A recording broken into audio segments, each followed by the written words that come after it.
Hi, everybody. Happy Thursday. I haven't really been able to find the right time to go live, but um, this was a good time. And so I just wanted to keep talking about my journey because I didn't even know that my YouTube this would be part of my story.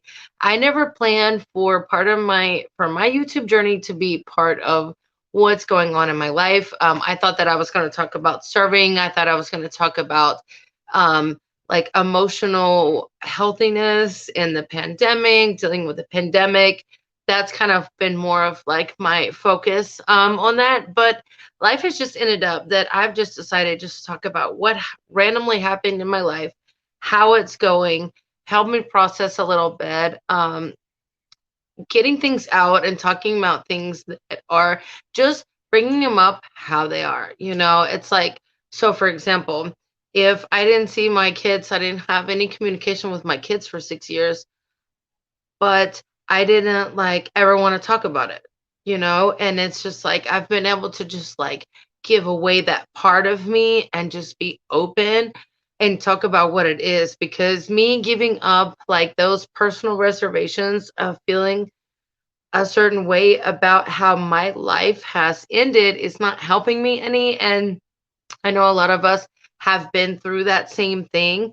And so I just really am enjoying this moment that I'm able to be like clear. Like I said, whenever like I didn't have contact with my children over 6 years, I never talked about Facebook. I never talked about it to anyone. There were people that knew me for years and didn't know that I had children. And so for me to come open with everyone and like say, you know what, this is what's happening, this is what's going on. And like I said, I didn't know this would be part of my story on YouTube. I thought I would be talking about something else.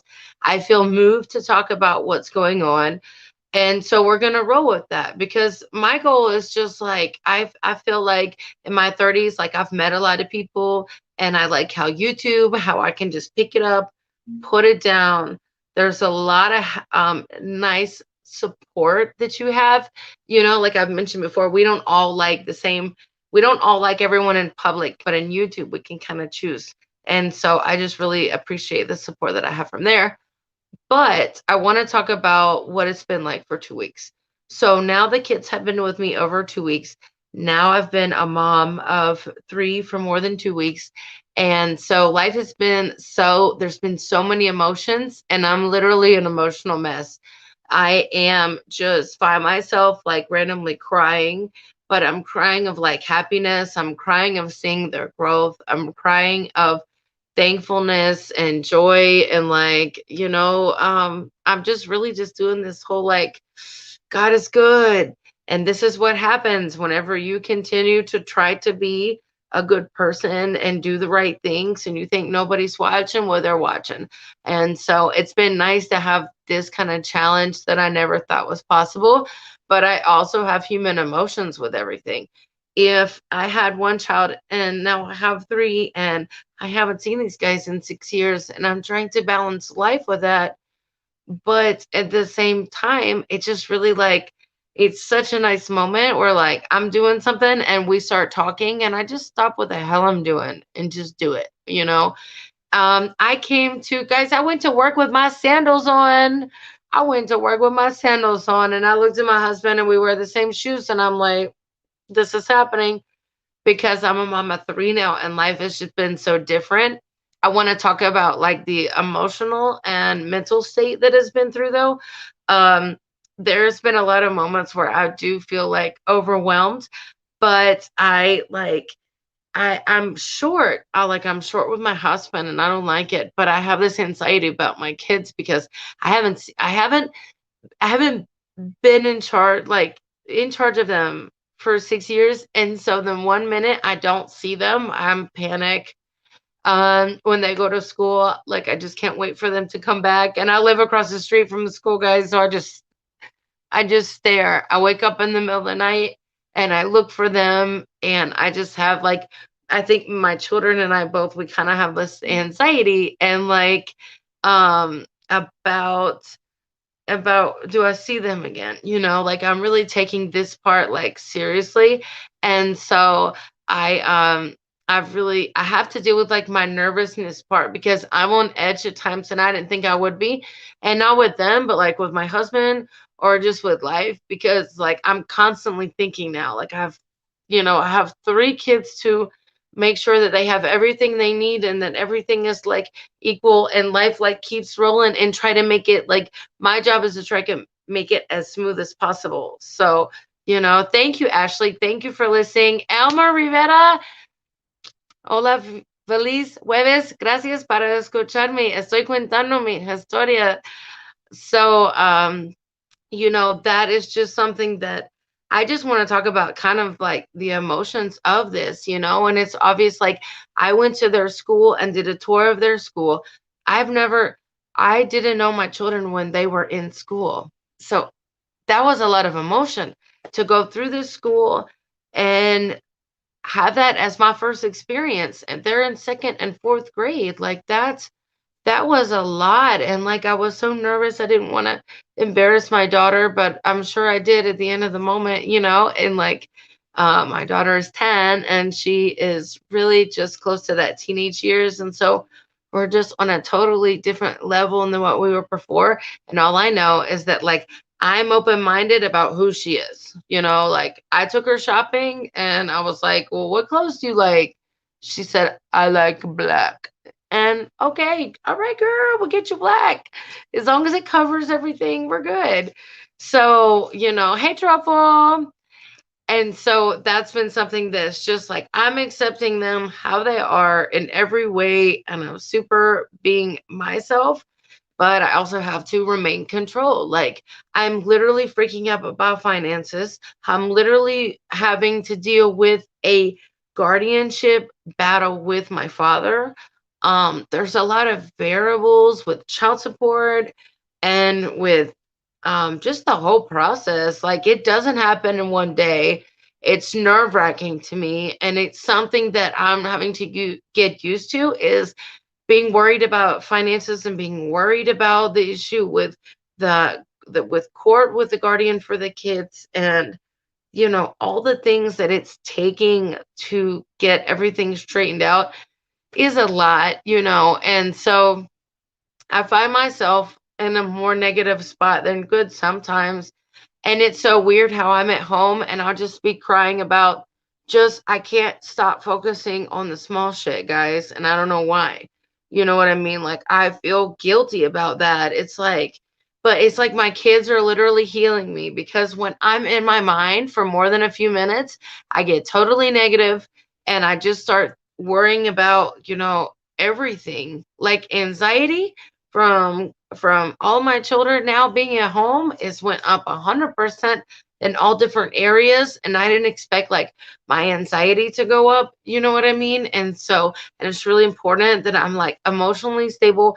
And I also struggle with that I haven't seen them for 6 years, and so I just want to give them everything. And it really is taking a lot to get, just balance of everything. And I have to realize that when I knew them, they were babies and they didn't realize what was going on. Now that they're 8 and 10, they know what's going on. And so I really have to be the example. I'm dealing with, like, I'm not a very clean or organized person. And I thought that having a 3-year old was not a big of a deal because she doesn't pay attention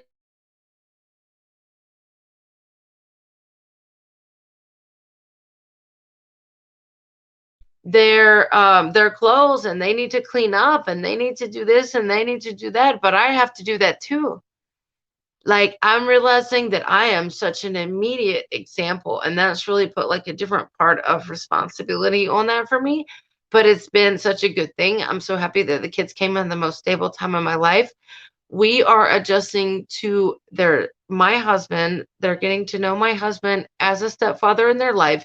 They're speaking to their father again as well on video call. And so I'm just really trying to be um just that comforting spot and everything. It's been kind of difficult because of course the kids want to talk to their grandparents. They live with their grandparents most of their life, but it's the everyone is really giving me the floor, and I really appreciate that. And like I said, I have moments where we just stop what we're doing and we laugh and we play. And every day the kids get like more open mind, like more comfortable with me. And I love that. But like I said, I'm struggling a little bit with some of the emotional sides of being a mom with three kids. And the different things that you need to organize and constantly be doing, and the mom guilt. And honestly, like, I'm having a hard time. So if anyone watches this or watches this in the replay, so as you guys know, I have a celiac disease. I always have a gluten-free home, and so when the kids came, I wanted to have them buy stuff that was for that they like, that they feel comfortable with. But honestly, I don't know what's going on, but I've been like super sick, and it's been hard to be like to do this whole like transition of like gluten and not gluten, and I don't know what's making me sick. And that puts my anxiety high too. So it's also like part of our adjustment. And it's hard when you don't feel good. Like when you're a mom and you want to do stuff and you feel good, you feel sick. Like it's hard. Like after having celiac disease, like if any of you guys have anything similar, after several days of feeling bad, you just feel depleted, or if anyone has any illness where you're a mom, but then you start depleting, and you have to save your energy to go to work. And balance and have patience with everybody, I found myself to be a little less patient than what I should be. And I'm glad that I realized that, because that means I'm going to work on that shit like right now, because it's my destiny on what kind of mom I decide to be. Um, so, like I said, it's been 2 weeks since I've updated on everything. I didn't know like YouTube was gonna just, this would be the only thing I really want to talk about, and it's really the only thing I want to focus on. And everyone is so supportive of everything. There's just been like angels falling into my life, guys. There are so many friends that like want to know my kids. Like I had a girlfriend like make an Easter hunt with my kids. There are so many people that are really reaching out to me and being like, you know what I mean? I want to meet your kids. There are family members. It's really insane to there be like family issues.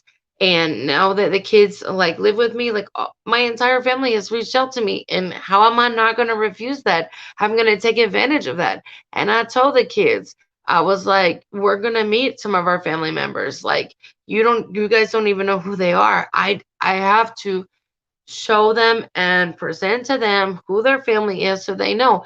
And as a thing in life, you can decide if you talk to somebody or you don't. But anyways, guys, I got a little bit of white Zinfandel left all from work, and I always ask you guys, what are you snacking, what are you drinking? And so I got a little bit of white Zinfandel. I don't know if any of you guys like white Zinfandel. So movies, TV shows, I am so excited because I've seen you around for a while, and you're always a very nice company. And then you have celiac disease too, so I'm so excited. So guys, I made fried chicken with pork rinds. I was looking around yesterday and I was like, I want to make fried chicken. That's it. I'm craving it. It's going down. But I didn't have any gluten-free breadcrumbs. And I had like a big jar from Sam's because I love Sam's, but like a pork rinds. And there was just a little bit left. I was like, I'm blending it. I'm taking my gluten-free flour. I'm putting seasoning, like I'm gonna egg white it up, everything, and it was bomb. So I'm so glad that you understand. And you were diagnosed in 2019. I was diagnosed in 2018. So there's tons of things, movies, TV shows that we can talk about. Like hit me up on Instagram. Um, is Keep Up with KP. Excuse me. And so, yes, so I can help you a little bit with the gluten stuff. I'm really interested in talking about gluten-free stuff because I think we all need to have that person. And I love talking about how my life has changed because of that, but also the struggles, And like I said, it's hard when you don't feel good. My blood clots and my swelling in my feet and my veins and all this stuff is still like a mess. And so, as you said, my kids are getting to know me, so I'm getting to be open, and I'm like, listen, I'm like, mama, in the morning, like my legs hurt, like I need a few minutes, and then I'm good. And that's just, I love being who I am though, and letting them know, like, if I don't feel good. But it's hard. If any of you guys have disease, like, you don't want to tell people you feel bad. Like, you don't want to be the one to be like, oh, this is what's going on.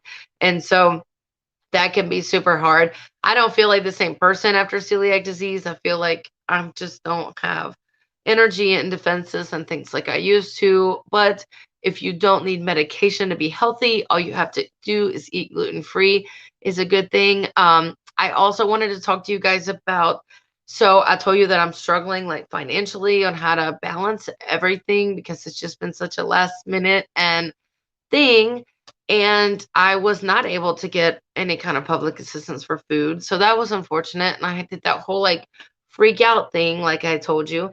And I went to a food shelf nearby, and the food shelf like totally hooked it up today, guys. It was super cool. And I'm just really thankful that we still have these type of things. If any of you have a hard time sometimes like getting food, like look up your food pantries. I found them to be super nice. And so that was just like a really nice blessing that was just, I'm trying plan A, plan B, plan C on certain things. Sometimes we're failing. Sometimes we got to keep adapting. I didn't know we had to keep adapting in life, but I swear we do, y'all. And so that's what I have to do. But I just regret, like, I just get in a really negative mindset about how things are going to work out. And then I see my kids and I forget about everything. And they're so grateful and they're so sweet and nice that it's just like, it's a thing. Like, I haven't cooked for them in 6 years and I cook for them and I get all this anxiety and I'm like, oh my God, I don't know if they're going to like it, and every time they tell me like they like my food, it's so amazing. And when I have to work for just a little bit and I tell them bye, like they don't want to tell me bye, because we miss each other. So I'm trying to get over the anxiety of that I didn't know that I was going to have with them. I catch myself like just kind of just jumping and like checking on them and where are them and stuff like that. But I'm sure that that will come down. It's only been 2 weeks. They've been doing wonderful in school. They have been, because, with COVID and they have been in Florida, it's been pretty rough. And so they have been doing online school for more than a year. And they are so like relieved to be around kids and meet people. And they've been so adaptive. Like they've been able to just, oh, we'll live in this state, we'll move. And they're doing wonderful in their school and they're meeting friends and like they're getting that social interaction that they needed. And I'm just proud of them for being like troopers, like who moves out of state and does online school. And the only person is your grandparents and your little brother, or your sibling. And then now you're in a real life, like you've been thrown into your mother's life. And that is living in Minnesota. And so getting used to my restaurant schedule, it's not easy working night shift and having children in school. That all alone gives me anxiety because I'm like, I want to, oh my God, my kids have to go to school. I got to go to work. I don't want to be here. Like my focus is totally off because all I want to do is hang out with my kids. And so, but at the same time, when they're there, I want to motivate them to have a good routine and to pick up after themselves and do what they're supposed to do. And when I say I'm going to do something or when I enforce something, to really enforce it. But I'm not. I'm a lot more sensitive and a lot more like, soft. And I'm always a soft person. And then imagine, what we've all been through. And so I'm struggling with that, but I want to find my right path. If any of you guys have been in the situation where you have reconnected, with your children after not seeing them for time and missing things, like reach out to me. My Instagram is keep up with KP. And like I said, I just wanted to throw in there. I think later I will be doing some more organized videos and things like that. I'm trying to go with the flow, you know what I mean? And just keep my things straight. I feel like I want to tell you guys about my journey, about what's going on. And just keeping it real. So anyways, thank you guys so much for listening. And I will see you soon. Reach out to me on Instagram, comment on anything you want to talk about. Like I said, I want to talk about gluten-free stuff. I want to talk about customer service. I want to talk about some food and some drinks to make. I want to talk about life. I want to talk about how we continue through this pandemic, and to keep ourselves mentally strong. Because that was really the main idea that I really liked for YouTube. Because when the pandemic hit, me finding YouTube saved, just helped the time go by. And so, anyways, I'm glad to have met you all and talk to you guys. Thank you for listening to me. Have a good night, and we'll chat soon. Thanks, guys. Good night.